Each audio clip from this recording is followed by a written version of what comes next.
Recess. Recess, why? Because we can be hyper and have fun.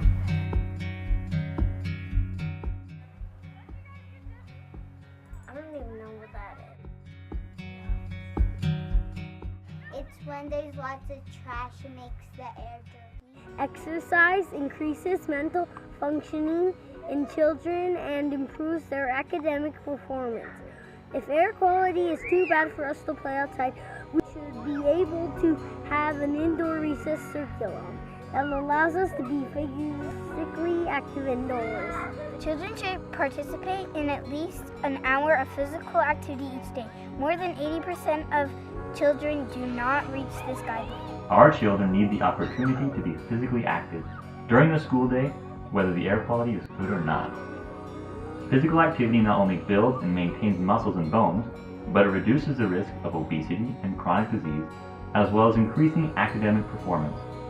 With an indoor recess curriculum, children who are kept inside when air pollution is too high will still have the opportunity to be physically active without the negative consequences of poor air quality. That'd be awesomeness. Join the fight and let's keep our children healthy. I am a difference maker.